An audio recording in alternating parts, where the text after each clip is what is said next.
Tú, Señor, no existe. Tú eres el único Dios creador, Padre. Gracias por tu iglesia, Señor. Gracias por este tiempo. Gracias también por tu palabra. Gracias por la comunión, por escucharnos, Padre. Y te pedimos en este día, Señor, que bendigas tu palabra en el nombre de Jesús. Amén. Toma tu lugar, mi hermano. Toma tu lugar. ¿Cuántos están agradecidos con el Señor? Amén. Dios es bueno. ¿Por qué no le das un fuerte aplauso a mi Rey de agradecimiento a tu corazón? Nuestro Señor. Gracias, Señor, que tú lo mereces, Padre. Y bueno, pues vamos a continuar. Siempre hago como nuestra profesión de fe, nuestro credo, ¿no? Creemos que lo que dice el Salmo 138:2, quiero inclinarme hacia tu santo templo y alabar tu nombre por tu gran amor y fidelidad, porque has exaltado tu nombre y tu palabra por sobre todas las cosas. Y como parte de la iglesia cristiana creemos eso firmemente. La Escritura es la máxima autoridad, la base moral y espiritual de todo cristiano, nuestro manual del fabricante. ¿Quieres saber cómo vivir? ¿Quieres saber lo que va a suceder? ¿De dónde vienes? ¿A dónde vas? Ven a la palabra de Dios. Dios ha inspirado su palabra. Merece toda nuestra devoción, mis hermanos. Merece toda nuestra entrega y compromiso. Así es de que le damos gracias a Dios por eso. Y seguimos en todo el estudio de la Biblia. Queremos terminarla toda completita y cuando se termine volverla a comenzar. Estamos ahora en el libro de los Hebreos, en la carta a los Hebreos escrita por un judío. No sabemos quién es porque no dice quién es. Podemos pensar, suponer que alguien, pero no dice quién es. Sabemos que fue el Espíritu Santo escribiendo a los creyentes hebreos que se estaban convirtiendo a Cristo. Los hebreos son los judíos de aquel tiempo, ¿no? Un momento bien difícil para ellos. Estaban siendo perseguidos. Si ellos manifestaban que eran de Cristo, perdían todo. Y les era muy difícil. Entonces, esta persona o el Espíritu Santo les está exhortando a dar un paso de fe y obediencia. A que no se queden atrás por incredulidad. A que no hagan lo mismo que sus antepasados. Hoy vamos a hablar un poquito de eso también. Y armoniza bien bonito el Antiguo Testamento con el Nuevo Testamento y nos muestra algo bien importante. Cristo es el cumplimiento del Antiguo Testamento, es supremo, superior a cualquier cosa. No hay persona, profeta, maestro, líder o sacerdote superior a Cristo. Cristo es superior a ellos y lo hemos visto, mejor que los ángeles, mejor que cualquier institución, cualquier ritual. Nos ofrece una mejor salvación, un mejor perdón, mejor esperanza, etc. Y nos ha exhortado varias veces el autor a responder. Es nuestra responsabilidad, hermanos. Entregarnos, disponer nuestro corazón, atender con diligencia porque nos podemos deslizar. Hoy va a volver a hablar de eso un poquito. Dice al principio en ese capítulo, ¿cómo escaparemos si tenemos esta salvación tan grande, este derroche de amor impresionante hacia nosotros? ¿Cómo no escaparemos si lo tenemos en menos?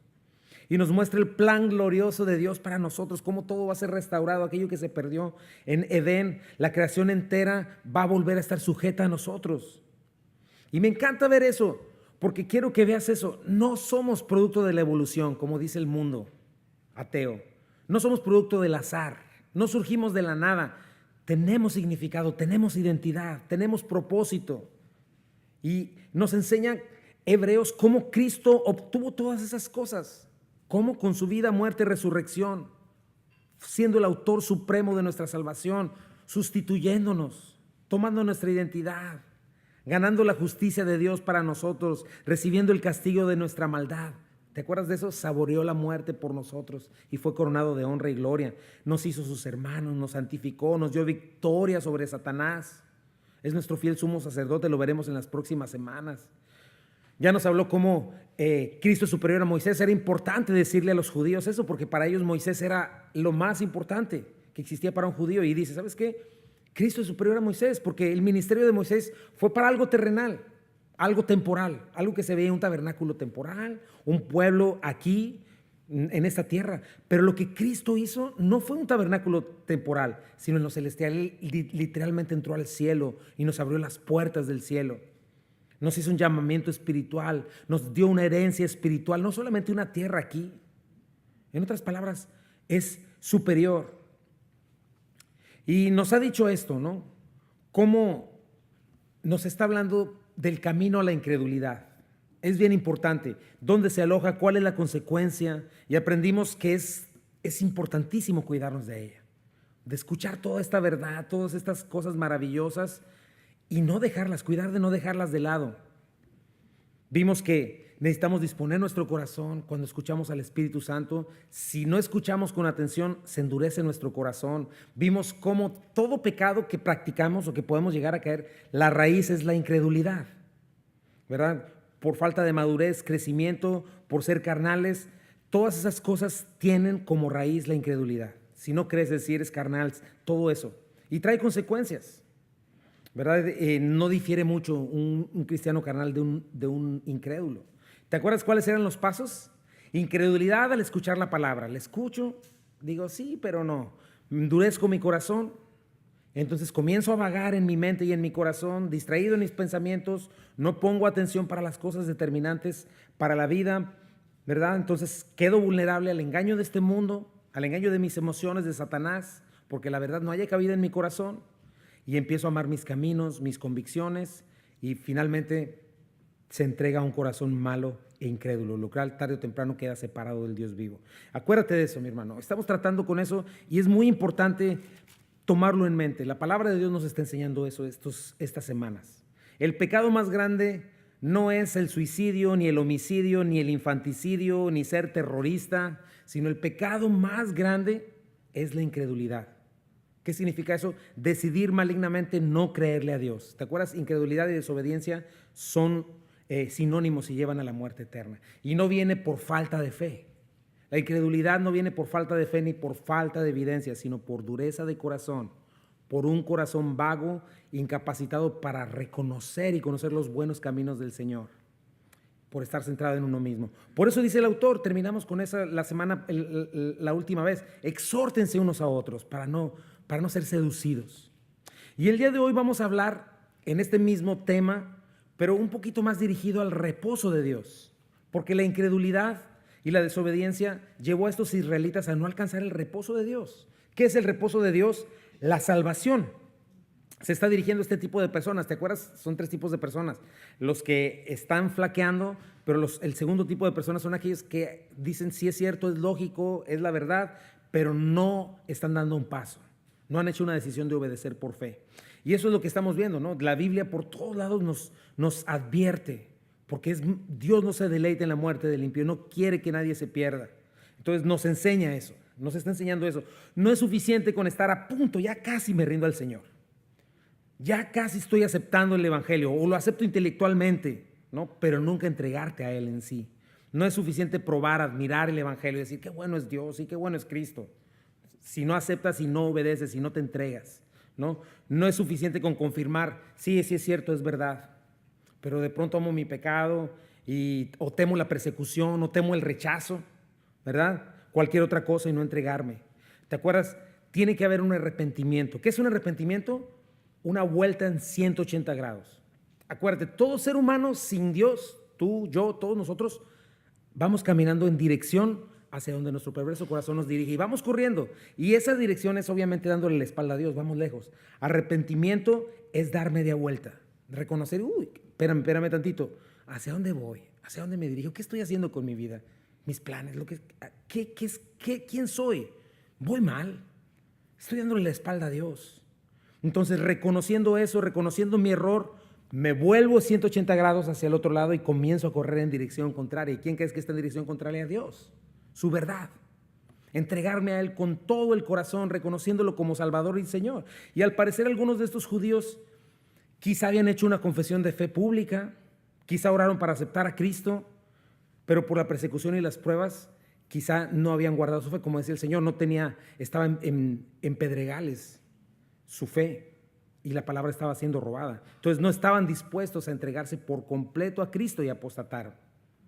Entonces eso es algo muy importante. Conociendo la verdad, voluntaria e intencionalmente le dieron la espalda, no juzgaron conveniente seguir adelante. Eso es apostatar, decidieron no creer.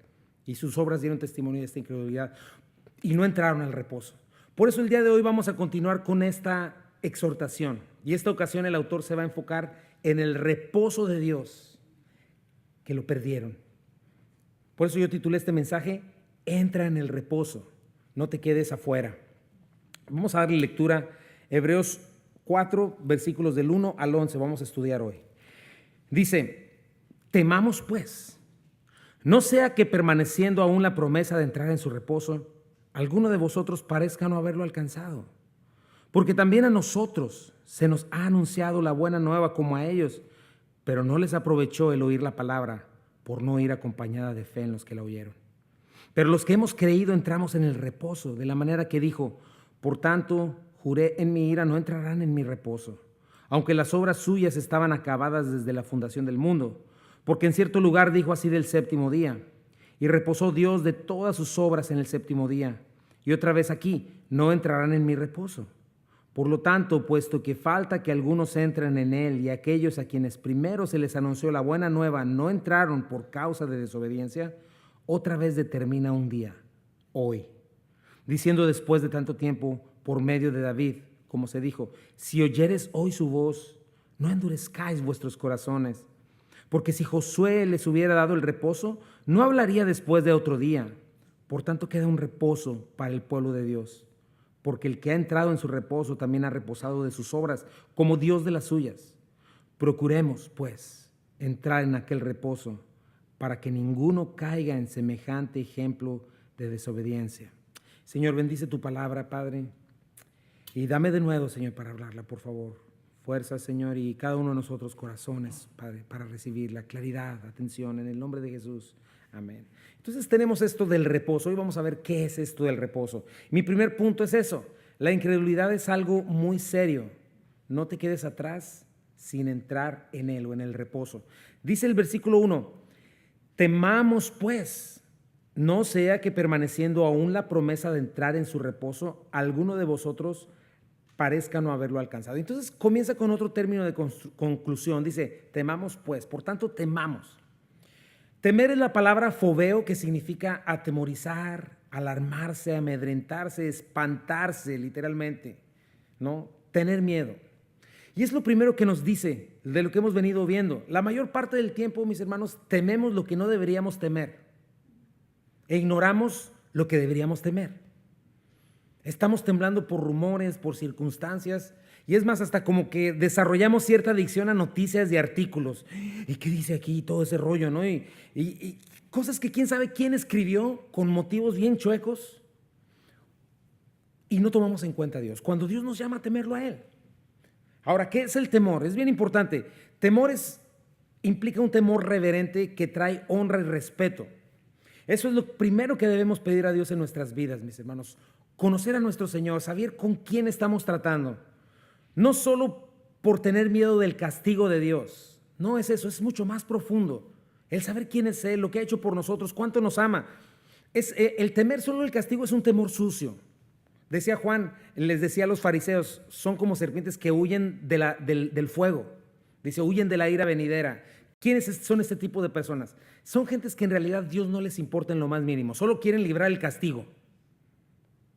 Habla de alguien que teme a Dios, habla de alguien que entiende el poder, la justicia implacable de Dios, pero también entiende su infinito amor y gracia, que le ve como un padre que le puede disciplinar, que le ve como un padre amoroso con los brazos extendidos, que le ama tanto que no quiere romper su comunión con Él, no quiere romper su corazón, teme eso, que no quiere vivir sin Dios, no quiere vivir lejos de Él, sabe que pecar es romper su comunión con Él, que ama reverenciarlo, vivir para Él y no quiere que nada estorbe eso, porque entiende que es su creador, su sustentador, quien le amó de tal manera que dio lo mejor de Él a su Hijo unigénito.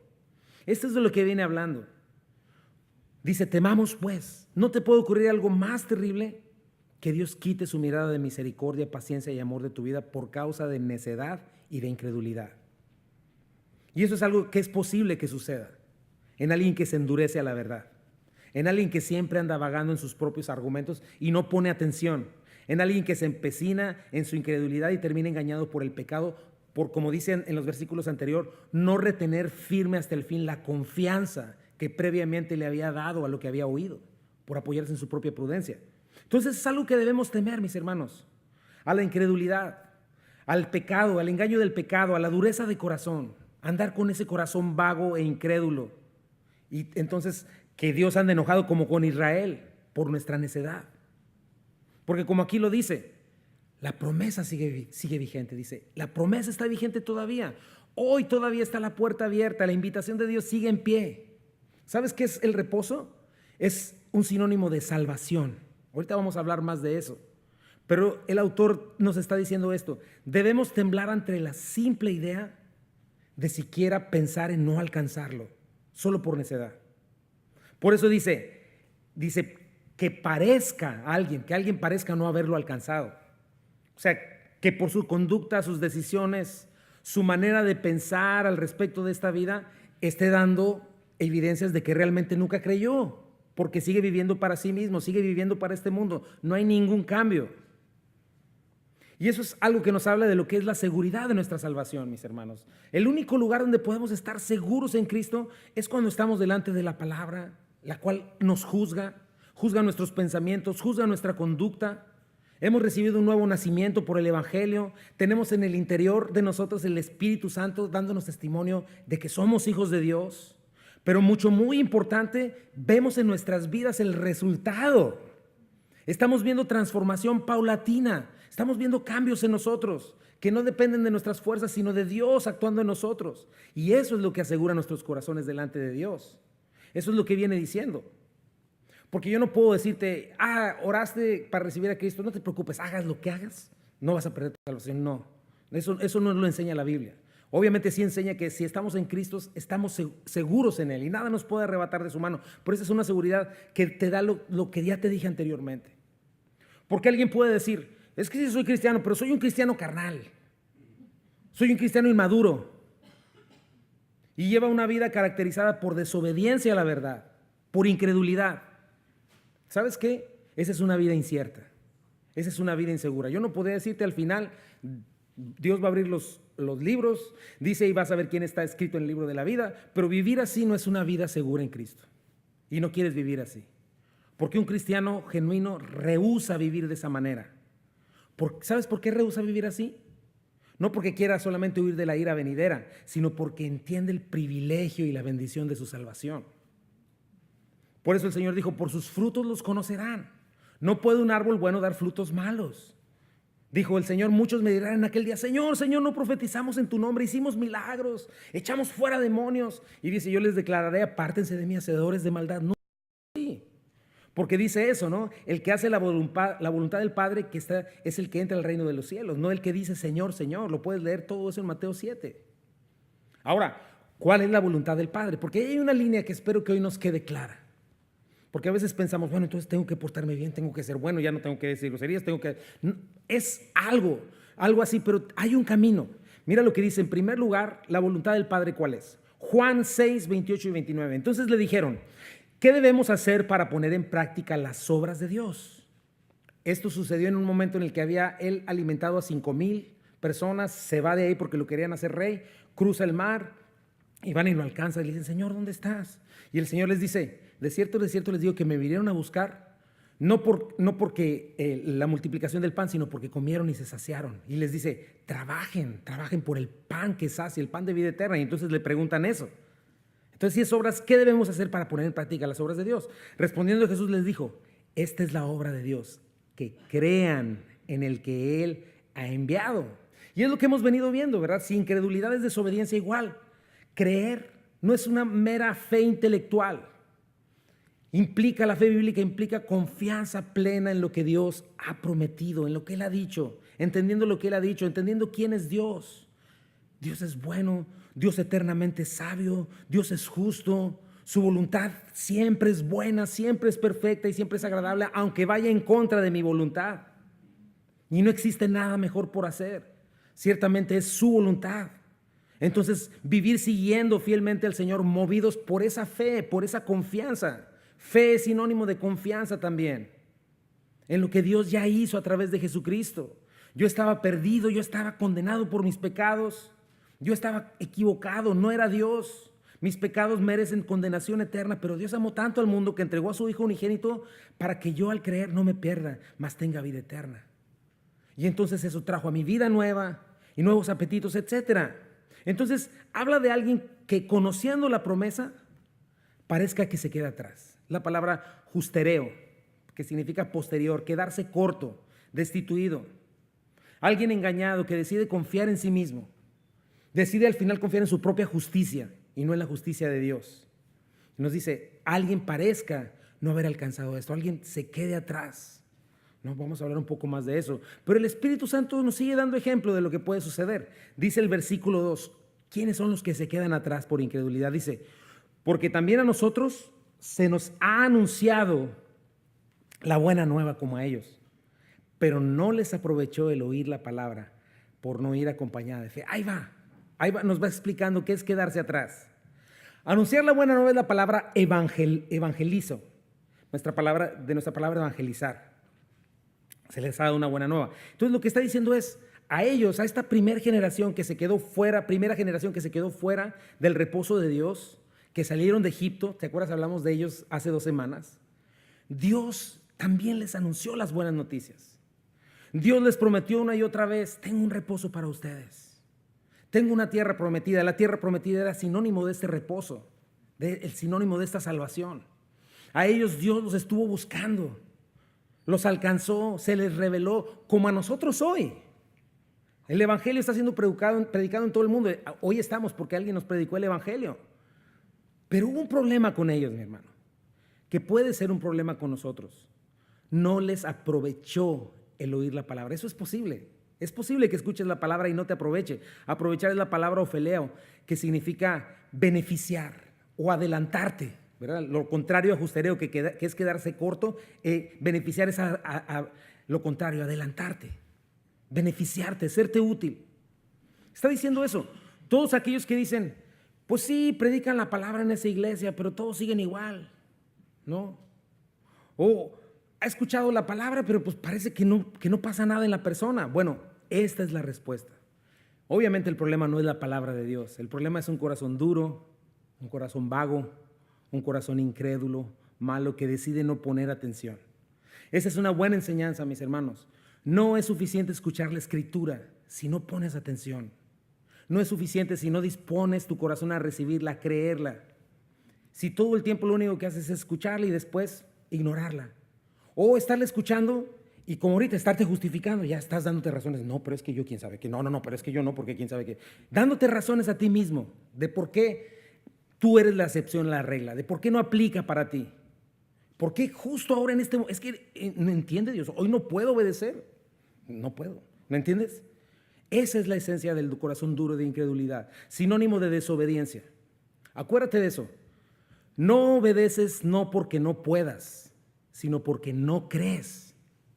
Y por lo tanto, no das paso a la verdad. No juzgas que la verdad sea digna de seguirse. Crees que la verdad te va a meter en problemas. Crees que la verdad te va a quitar la diversión. Crees que la verdad te va a complicar la vida. No sé, tú tienes tus propias excusas, así como yo hago las mías, ¿no?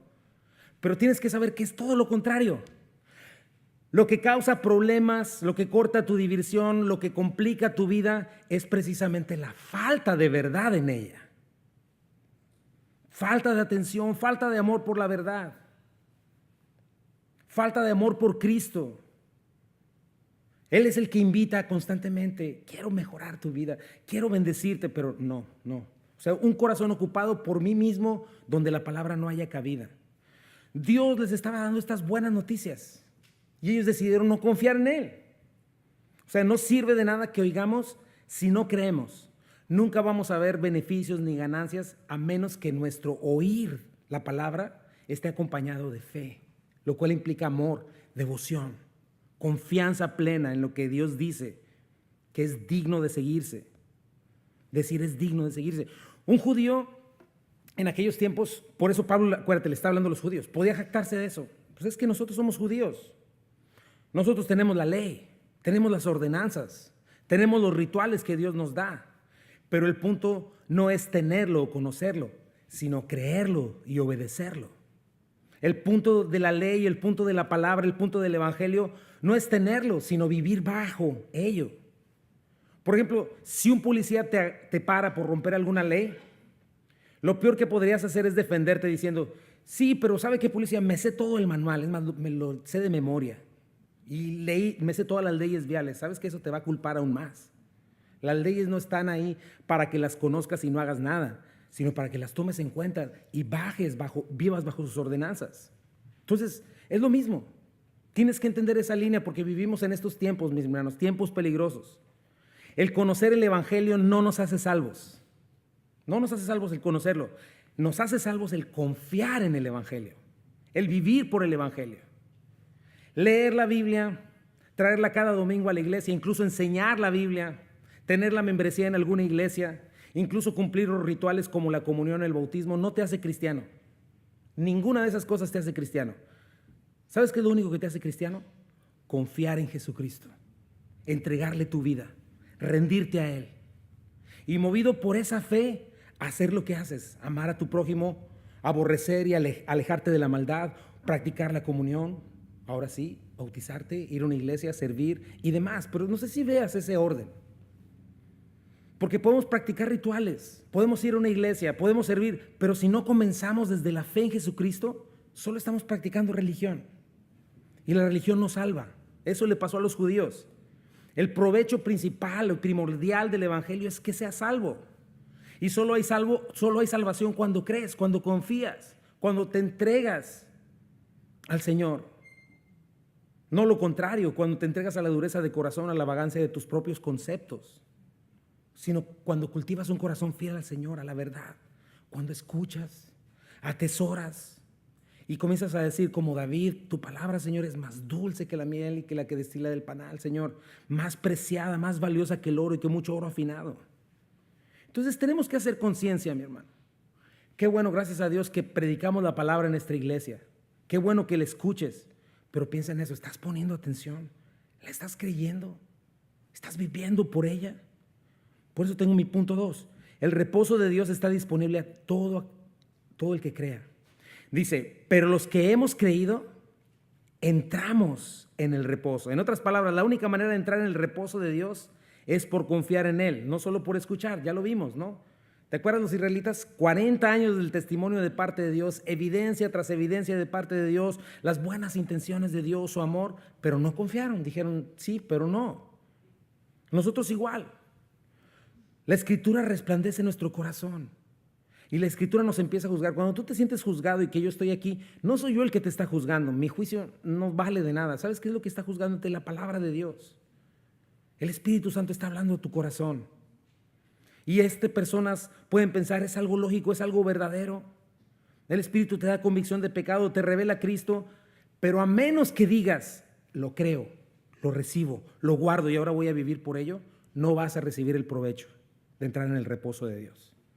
Y ahora, el autor ha estado citando el Salmo 95, como que está enseñando a través del Salmo 95 todas estas verdades. Y va a comenzar a hablar de él otra vez. Dice Hebreos 4:3, dice, de la manera que dijo, por tanto, juré en mi ira, no entrarán en mi reposo. Parte de este salmo. ¿Quiénes no entrarán en el reposo? Tú puedes leer ese salmo. Los incrédulos, aquellos como que dice el salmo, no escucharon su voz, endurecieron su corazón en el desierto, lo tentaron, pusieron a prueba su paciencia, por andar divagando en su corazón, jamás reconocieron sus caminos, ¿verdad? No los valoraron. Entonces es eso, ¿no? Otra vez, se trata de creer lo que escuchas, no solo información.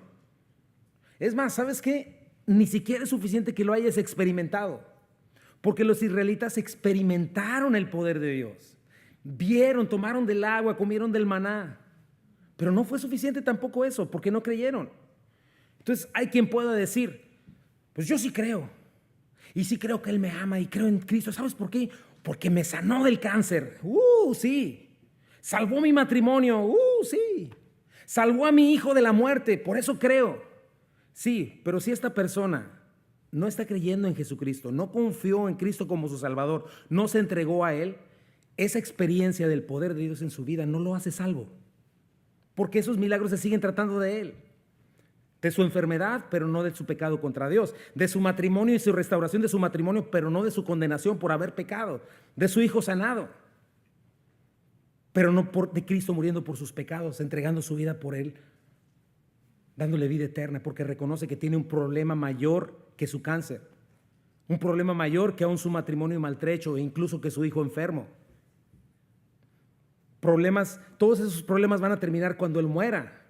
Pero ¿qué me dices cuando tú mueras y comparezcas delante del Dios eterno. Porque la salvación son eterna, la condenación es eterna. Y aún después de este mundo debes de saber que va a llegar el momento en que nada de estas cosas van a existir. Ya no va a haber matrimonios, ya no va a haber padres e hijos, ya no va a haber nada de eso, más que tú y Dios. Entonces por eso es tan importante que primeramente resuelvas esa parte. Dice el versículo 3, aunque las obras suyas estaban acabadas desde la fundación del mundo, porque en cierto lugar dijo así del séptimo día, y reposó Dios de todas sus obras en el séptimo día. En otras palabras, nos va a comenzar a hablar de lo que es el reposo. ¿Qué es haber creído en Él y recibir este reposo? Dios había diseñado este reposo desde la fundación del mundo. El autor, ¿sabes qué cita ahora? Génesis 2. ¿Te acuerdas? Lo vimos un poquito hace una semana. Acaba Dios de terminar un mundo perfecto, un mundo hermoso para que la humanidad lo disfrute. Todo lo que podían necesitar terrenalmente, comenzando el uno para el otro, era perfecto. La hermosa creación, tenían una vida completa, hermosa, satisfacción, no les faltaba nada, perfecta comunión entre ellos, perfecta comunión con la creación, perfecta comunión con Dios. Entonces, no es que Dios se cansó o le faltaron las fuerzas, porque hacía mucho calor de estar creando todo el universo y son muchas galaxias, y entonces di mucha energía, entonces ahora dame chance tantito. No. Lo que significa es que Dios terminó de crear. No había más que agregar. Cuando algo es perfecto, simplemente lo es, no le falta nada. De eso habla el reposo. Todo estaba perfecto, satisfecho. Dios estaba en reposo, satisfecho. Y el ser humano podía descansar en Dios completamente pleno y satisfecho. Y eso habla del reposo que recibimos en Cristo. De hecho, el Shabbat para los judíos implica esto. Dios lo instituyó en la ley como un símbolo del descanso que vendría en Cristo. Vamos a estar entendiendo eso. La misma tierra prometida era este mismo símbolo. Cuando llegó Cristo, todo eso ya fue innecesario porque Cristo lo cumplió. Dice Colosenses 2, 16 al 17. Así que nadie los juzgue a ustedes por lo que comen o beben, o con respecto a días de fiesta religiosa, de luna nueva o de reposo. Todo eso es sombra de las cosas que están por venir. La realidad se halla en Cristo. Entonces este es el reposo que Dios nos ofrece en Cristo. Piensa otra vez en Adán y Eva, antes de interrumpir el reposo de Dios por su pecado y su propio reposo. Ellos eran perfectos, mi hermano, eran justos. Entonces, checa, ellos no tenían ansiedad, como tú y yo tenemos muchas veces. Nada les preocupaba, no tenían dolor, no sentían frustración o tristeza el uno con el otro, dependían de Dios completamente. No tenían remordimientos, qué impresionante, ¿verdad? Ellos no tenían que preocuparse por arrepentirse, no tenían que preocuparse por buscar el perdón de Dios, porque no tenían pecado. Ni siquiera requerían del consuelo de Dios. Qué interesante, porque nunca estaban tristes o acongojados. O de que Dios los terapeara porque estaban deprimidos por el fracaso. No, hijo, mira, échale ganas. No necesitaban nada de eso. ¿Por qué? Porque su comunión con Dios, eso era su reposo. ¿Entiendes eso? Guarda eso en tu mente. Ellos descansaban en Dios. Dios estaba reposando y ellos descansaban en Dios. Obviamente llega Satanás, pone en duda la palabra de Dios, la integridad, las intenciones, el amor de Dios, y el primer acto de incredulidad y desobediencia da a luz al pecado que llega a la humanidad. Adán y Eva creen en Satanás, deciden confiar en la mentira y no en Dios, y en ese momento este reposo perfecto se pierde. Llega el dolor, ¿verdad?, al dar a luz para Eva, la rebeldía, espinos y cardos para Adán, sudor, trabajo, no solo por sobrevivir, sino por justificarse a sí mismo. ¿Te acuerdas? Lo primero que agarran son hojas de higuera, inútiles e incómodas. Representan el esfuerzo del ser humano para justificarse delante de Dios, religión humana, monótona y cansada. Una vida en pecado es una vida agotadora, mis hermanos. Y no solo interrumpimos nuestro reposo, sino el reposo de Dios, porque Dios comienza a trabajar para salvarnos. Ya estaba todo completo. Interrumpimos nuestro reposo, Dios interrumpe el suyo. Y ese es el propósito de la redención, el trabajo de Dios para llevar al hombre de vuelta a este reposo. Dios sigue sin descanso. Primero envió a su Hijo unigénito a morir por nuestro pecado. Esa es la barrera principal que nos separa de Dios.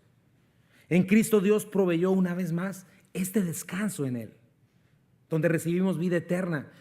El reposo también es sinónimo de vida eterna. Cristo cargó los pecados pasados, presentes y futuros de nosotros y hoy tenemos este reposo disponible. Hoy lo tenemos.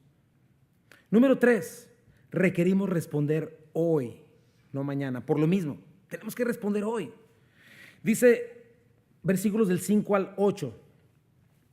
Y otra vez aquí, no entrarán en mi reposo. Por lo tanto, puesto que falta que algunos entren en él. Y aquellos a quienes primero se les anunció la buena nueva no entraron por causa de desobediencia.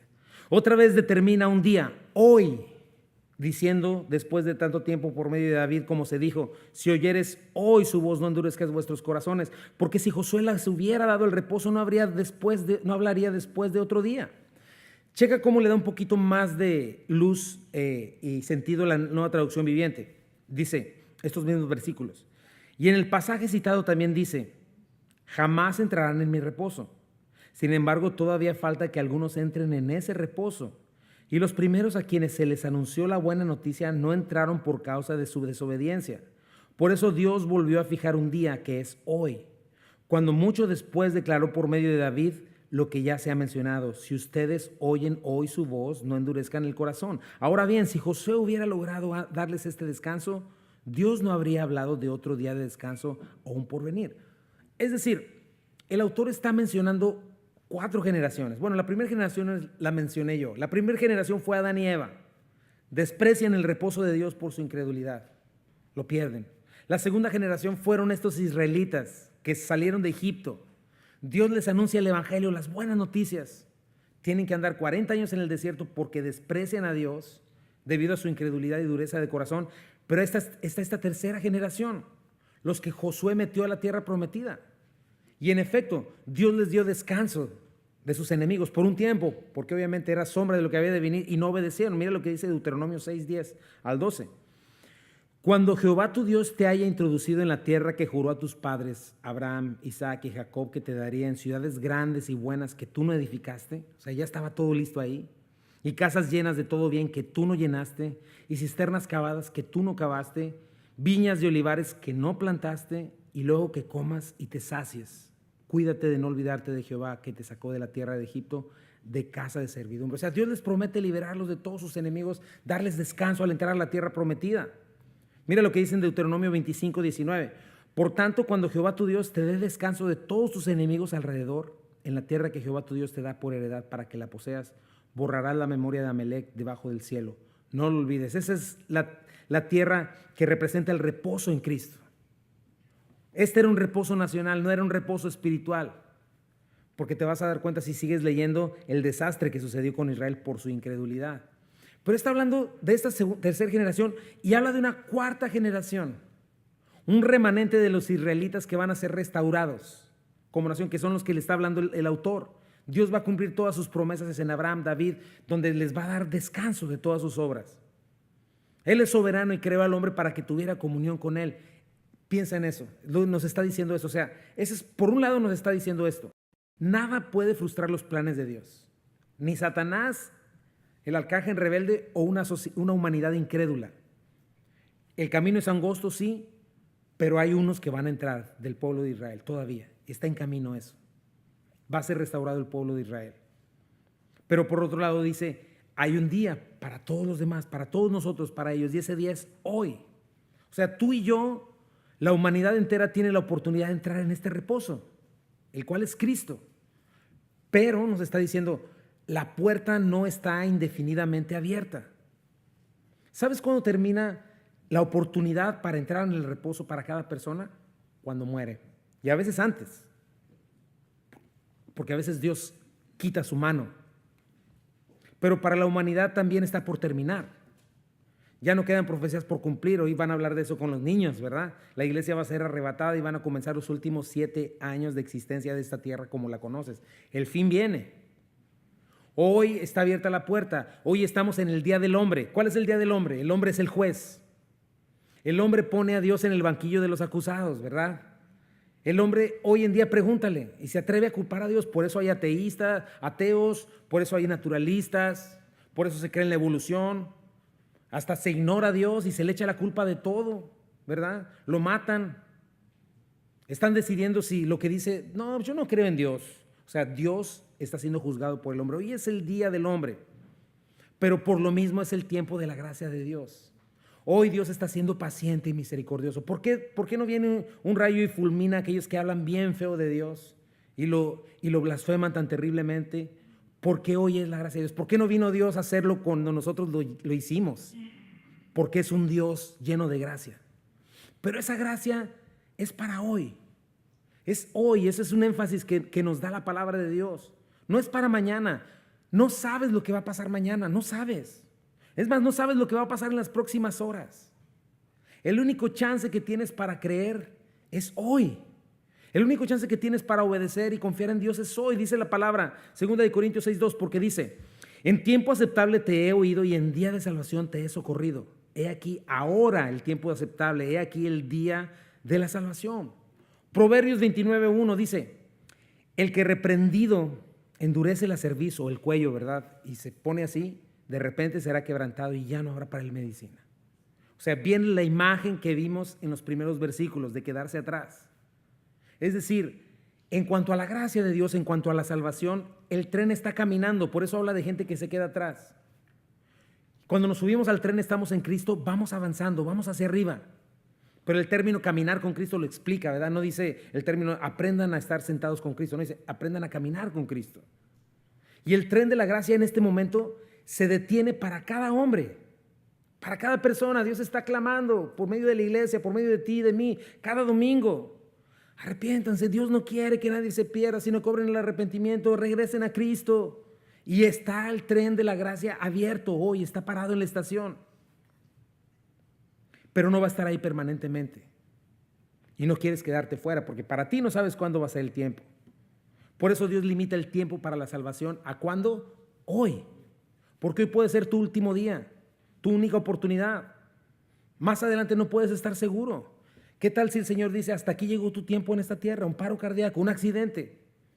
O simplemente Dios arrebata su iglesia en este instante. Se acabó el 20. Dice el versículo 9. Por tanto, queda un reposo para el pueblo de Dios. O sea, si bien el estar en Cristo y conocer sus promesas y su carácter, piensa en eso, en cuanto al reposo de Dios. Nos puede calmar los nervios de pronto, ¿no? Vivimos con menos tensiones. Es más, hasta nos puede sacar de depresión. Nos evita problemas físicos que traen el estrés y la preocupación. Pero debes de saber algo. El reposo para el pueblo de Dios no es un reposo físico, es un reposo espiritual. Eso es lo que Dios promete. Ese es otro punto que tenemos que ver. La Biblia no nos ofrece nuestra mejor vida ahora, que ensanchar tus territorios y que no seas escaso y que en lugar de un terreno de 10,000 pies, busca uno de 20,000 y que todas las riquezas de los impíos serán tuyas y tú vas a ser el dueño del McDonald's y Dios te los va a traspasar a tu cuenta. No es cierto.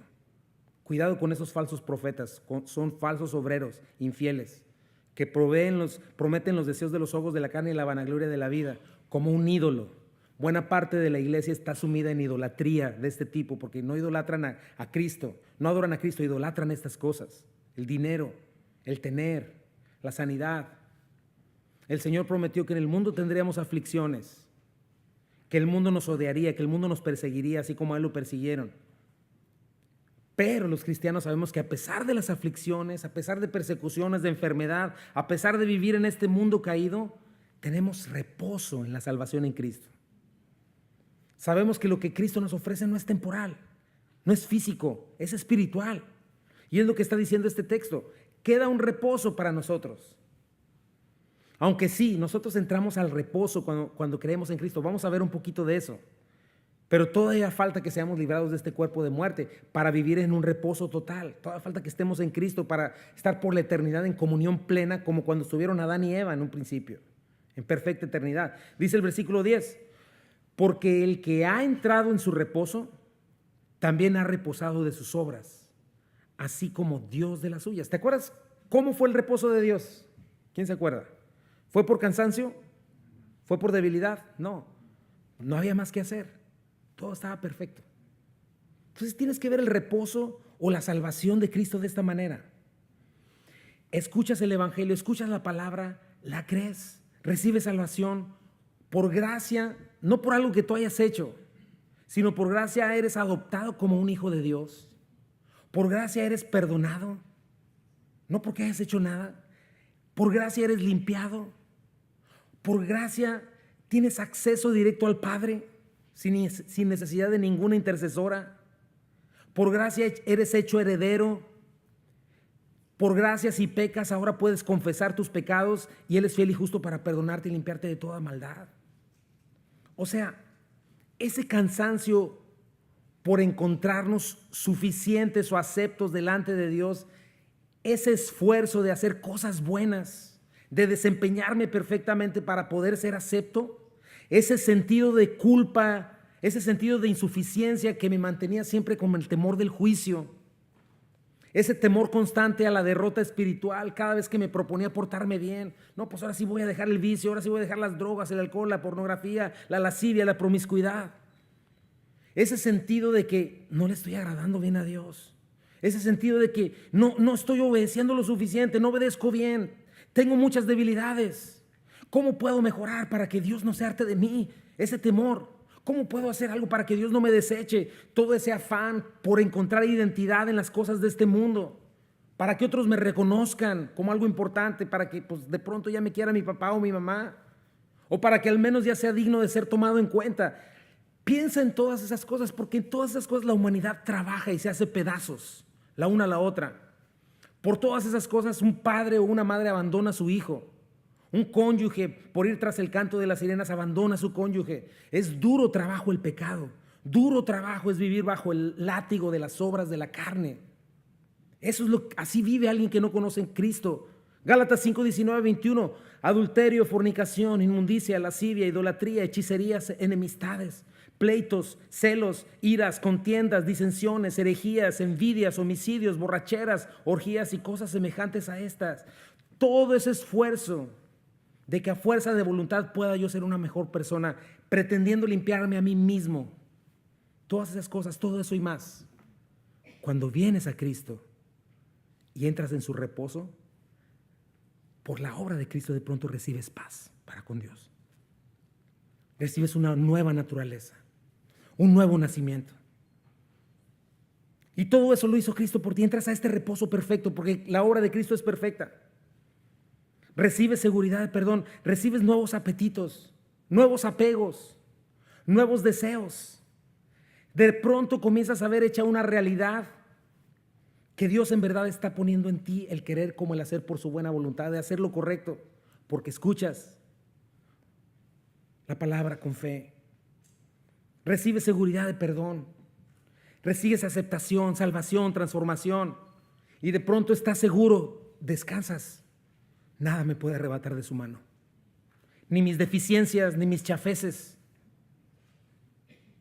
Dios no se harta de mí. No va a haber nunca, jamás nada que yo haga para que Dios diga, ahora sí, hecho, ya te pasaste de la raya, carnal. Cuando en verdad soy acepto en Cristo, recibo este descanso y este reposo. Nada me puede arrebatar de su mano, ni lo alto, ni lo profundo, ni ninguna cosa creada. Ahora sé que todo lo que sucede, aunque sea horrible, ayuda para mi bien. Ahora sé que el que comenzó la buena obra en mí va a ser fiel en terminarla y no me va a soltar de su mano. Por misericordia, porque le plació hacerlo. Ese es el reposo del cristiano. Por eso el cristiano genuino no anda batallando, pues es que no sé cómo le hago y no puedo dejar de hacer esto y no puedo cambiar. No, andas mal. Andas, como dicen, andas tirando chueco. No va por ahí.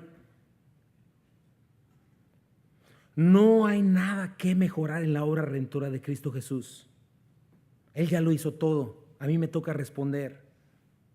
El experimentar que a pesar de cualquier circunstancia, por más difícil que parezca, si oras y confías en Él, su paz que sobrepasa todo entendimiento te puede invadir. Meditar en su palabra. Crecer en tu entendimiento de quién es Él te va a llenar de gozo y esperanza aún en los momentos más oscuros y difíciles. Eso y mucho más es la vida nueva, mis hermanos. El reposo en Cristo que me hace descansar de mis obras, de mis intentos fallidos. Y un día va a ser un reposo perfecto. Apocalipsis 14:13 dice: oí una voz que desde el cielo me decía: Escriben, bienaventurados de aquí en adelante los muertos que mueren en el Señor. Sí, dice el Espíritu, descansarán de sus trabajos, porque sus obras con ellos siguen. En otras palabras, este versículo nos habla de ese día final, en el que todos nuestros esfuerzos, obras van a cesar y vamos a entrar en la presencia y en la comunión de Jesucristo para siempre. Eso representa el sábado, eso representa la tierra prometida, eso representan todos los días de descanso, nuestro anuncio, sombra de lo que llegaría en Cristo Jesús, nuestro reposo. ¿Por qué crees que los cristianos no guardamos el sábado? ¿Qué hacemos? Nos reunimos en domingo, pero ¿sabes qué es el domingo? Un día de celebración, porque fue el día que resucitó Jesucristo nuestro Señor y nuestro verdadero reposo comenzó cuando vinimos a Él. Punto número 4 y último. Hay un esfuerzo, una obra que no debemos dejar de hacer. Checa el versículo 11. Interesante, mi hermano, me encantó. Dice, procuremos pues entrar en aquel reposo para que ninguno caiga en semejante ejemplo de desobediencia. Este es un contraste impresionante, mi hermano, porque dice, me estás hablando de reposo, descansar de mis obras. Obras es la palabra ergon, que significa eso, esfuerzo, ocupación, misión, mi función. Pero de pronto en este texto llega y me dice, procura, que es la palabra espoudazo, que significa también usar velocidad, procurar con diligencia, estar solícito, estar activo, esmerarte. Entonces, pues no que era reposo. O sea, parece una contradicción, no es así. Cristo ya lo hizo todo por mí, es una realidad. En Cristo estoy completo.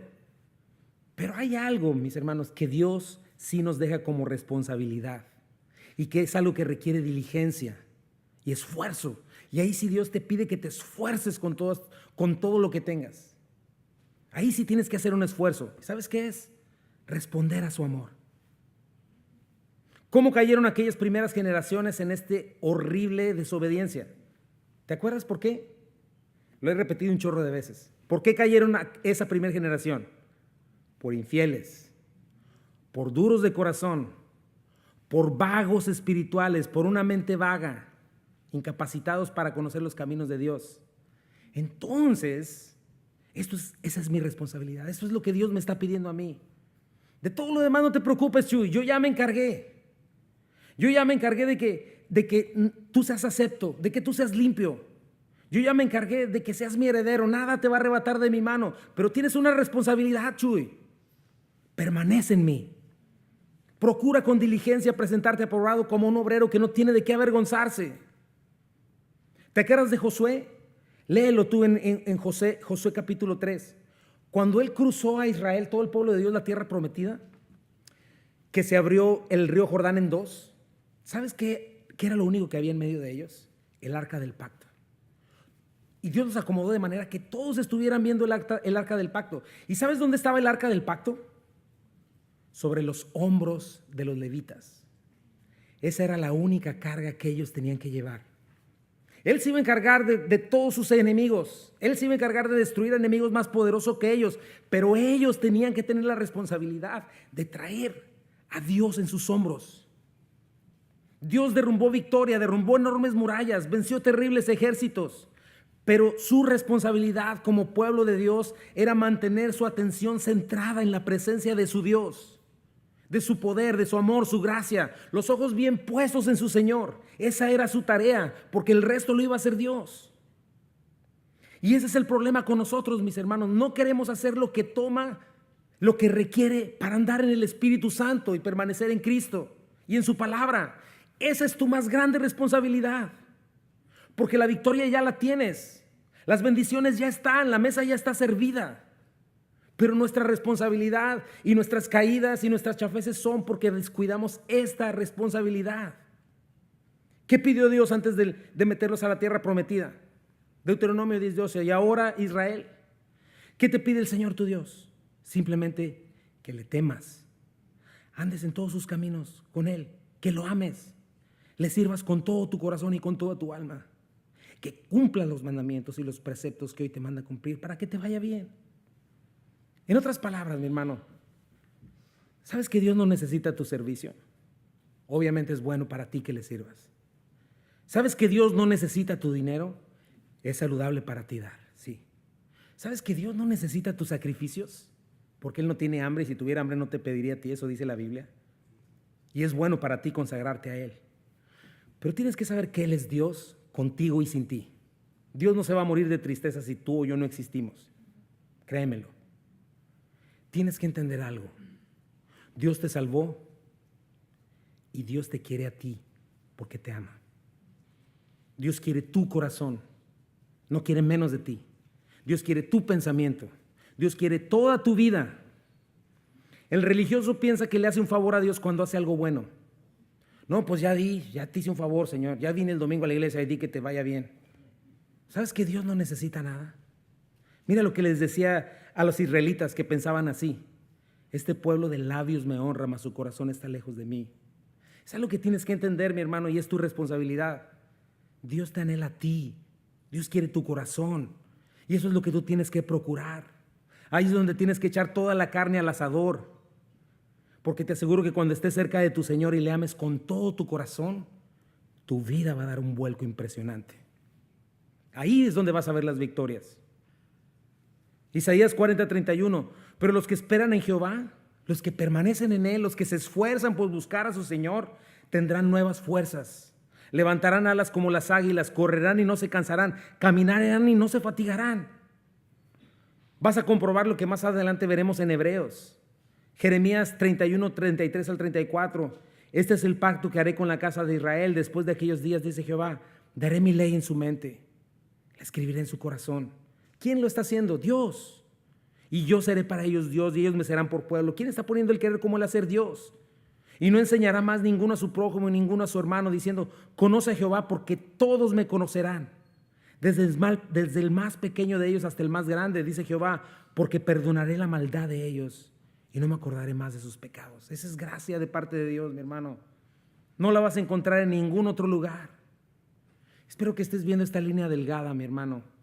Esta responsabilidad en lo que sí te tienes que ocupar. Porque si sigues en tus propias fuerzas, lejos de Dios, siempre vagando entre dos pensamientos, sin querer soltar tus ídolos, siempre pretendiendo amar este mundo y al mismo tiempo querer amar a Dios, vas a fracasar.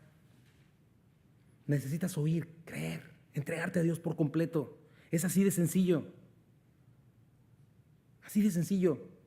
¿Qué es lo único que te aparta o apartaría a alguien o prevenirle a alguien de la salvación o cualquier persona?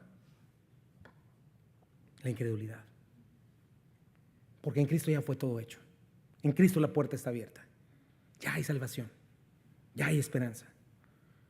¿Qué es lo único que nos aparta de ser transformados a la imagen de Cristo, de ser obedientes, de ser santos para Él, de andar en la verdad, de abandonar el pecado, de abandonar adicciones, de aborrecer lo malo y seguir lo bueno?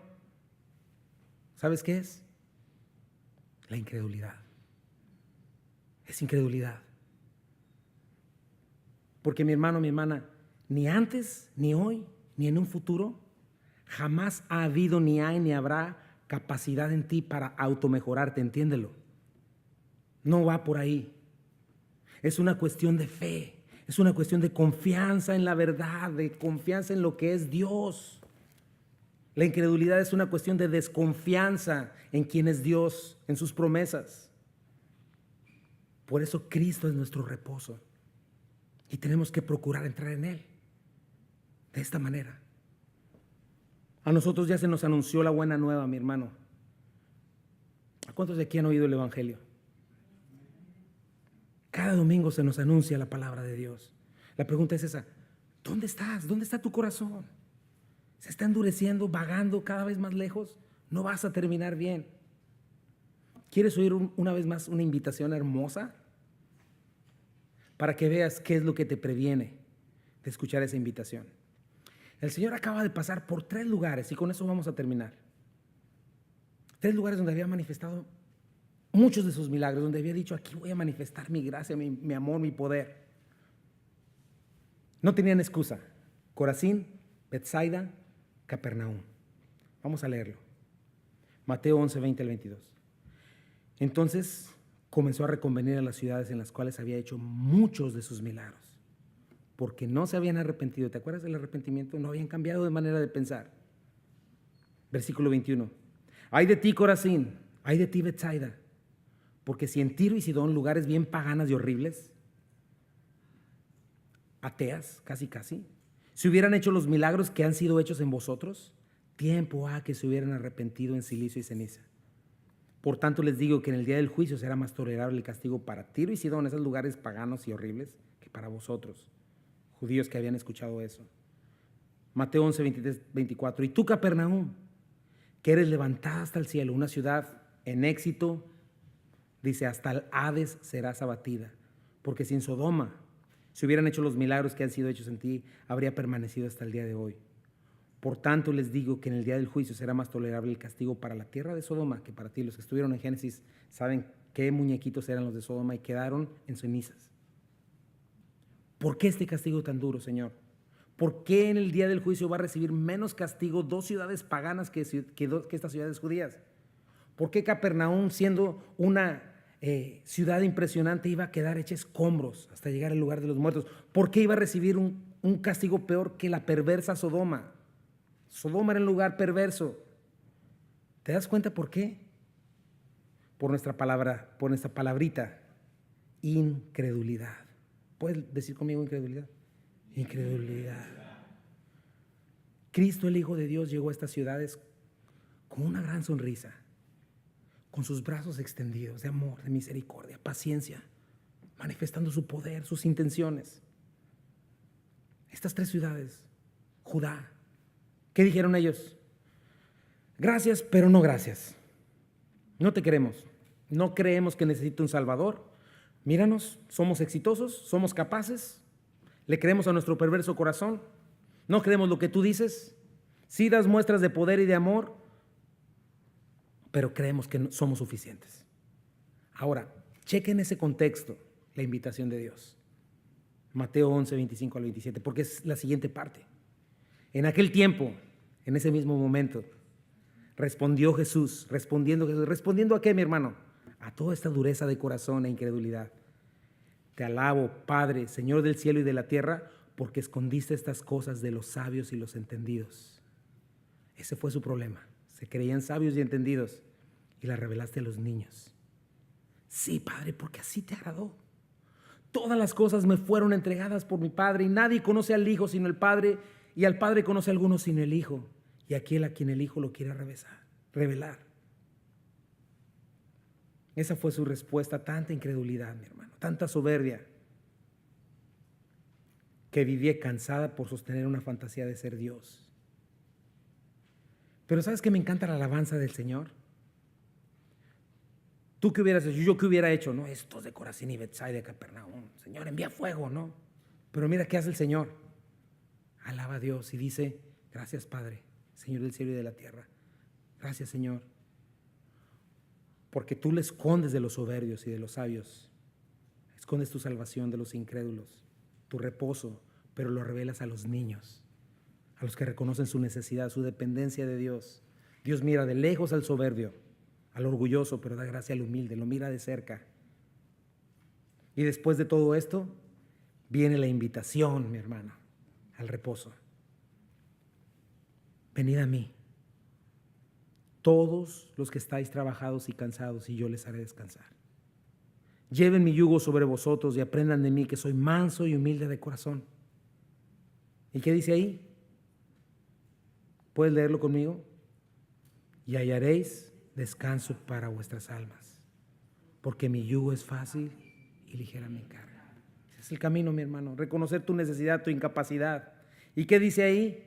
Venid a Cristo es mi responsabilidad. Por eso esa es la invitación, esa es mi responsabilidad. Si estás fallando en esta responsabilidad, vas a fallar sin duda en todo lo demás y tu vida va a ser una eterna derrota. Cristo no te manda a ver el carril de tus hermanos. Cristo no te manda a esforzarse en ti mismo para salir adelante. Te manda a venir a Él. Te manda a ponerte su yugo en tu cuello. ¿Y sabes quién va contigo a un ladito así pegadito con el yugo? Cristo. Cuando decides caminar con Él, Él te guía. Es su fuerza, es su ritmo, su paciencia contigo para llevarte y enseñarte. Y mientras trabajas con Él, aprendes de Él. Recibes el fruto del Espíritu. Amor, gozo, paz, paciencia, benignidad, bondad, fe. Entonces estás en el reposo de Dios, estás siendo capacitado para tomar una posición de verdadera humildad, manso y humilde de corazón, como el Rey de Reyes lo hizo. ¿Y qué vas a encontrar? Descanso para vuestras almas. Porque el yugo de Cristo es fácil, no es difícil. Andar en nuestra carne, en nuestra incredulidad y desobediencia, eso es difícil, eso es pesado. No caminar con tu maestro, pero caminar con tu maestro hay descanso. Un yugo de bondad, de dignidad, eso significa fácil y ligero, agradable, una carga liviana. Por eso es que el cristiano, esa es la verdadera libertad en Cristo, mi hermano. No alguien que, el legalista siempre está diciendo, ay, esto no me permitirá Dios hacer esto, ay no, podría hacer esto, está agradando a Dios. Eso no es descanso, esa no es libertad. La libertad es esta: estar en el reposo de Cristo, con el yugo con Él y estar seguros de que vamos bien, su yugo es fácil y su carga es liviana. Un cristiano anda liviano. ¿Cómo está tu vida hoy, mi hermano? ¿Traes la lengua de corbata? Bueno, revisa si sigues siendo un incrédulo. No endurezcas tu corazón. Hoy puede ser el día que dejes de vagar, porque vas a quedar engañado. No quieres eso. Pon atención, escucha, responde en fe, en obediencia y en verdad. ¿Sabes que hoy es el día en que puedes decirle que sí a la verdad? ¿Te gustaría eso? Yo quisiera orar por ti. Si alguien trae la lengua de corbata por su propia necedad, yo quisiera pedirte que levantaras tu mano para orar por ti. ¿Hay alguien que no está descansando en Cristo? ¿Que no esté viviendo la libertad en Cristo? ¿Hay alguien que no esté hasta ahora procurando entrar en el reposo del Señor? Me gustaría orar por ti.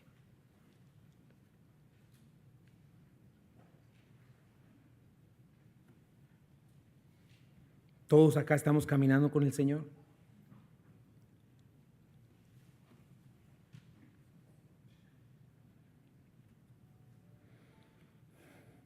Bien, voy a orar. La semana entrante nos va a decir algo la palabra de Dios, mis hermanos, que es un semejante ejemplo de desobediencia, porque la palabra de Dios es viva y eficaz, más cortante que toda espada de dos filos. Es la que nos está hablando y nos habla al corazón. Y es ella la que a veces estamos ignorando. Es ella la que nos juzga. Y yo te quiero preguntar eso: ¿a qué grupo quieres pertenecer? Recuerda, no es algo ligero escuchar y no poner atención. Mira quién te está invitando, y yo te invito a que hagas esa decisión hoy. Y yo quiero invitarte una vez más a ponerte de pie y a pedirle al Señor y decirle: Señor, aquí estamos, Padre. No queremos andar en nuestras fuerzas. No queremos andar, Señor, en nuestra propia prudencia, Señor. Es equivocado, Señor, andar así. Si nada pasa en mi vida, Señor, no tiene que ver con mi desempeño, no tiene que ver con mi capacidad. Tiene absolutamente todo que ver, Señor, con mi fe. Padre, qué importante es entender lo que es la fe. Qué importante es entender, Señor, que implica confianza, obediencia, Señor, y que la obediencia, la santidad no van a llegar, Señor, si primeramente no decido abandonar mis ídolos, abandonar todo mi ser, todo lo que soy yo, y vengo a ti, Señor. Queremos rendirnos a ti en este día, Dios. Gracias porque eres bueno, Señor. Dice tu palabra aquí: todavía queda un reposo para el pueblo de Dios, porque el que ha entrado en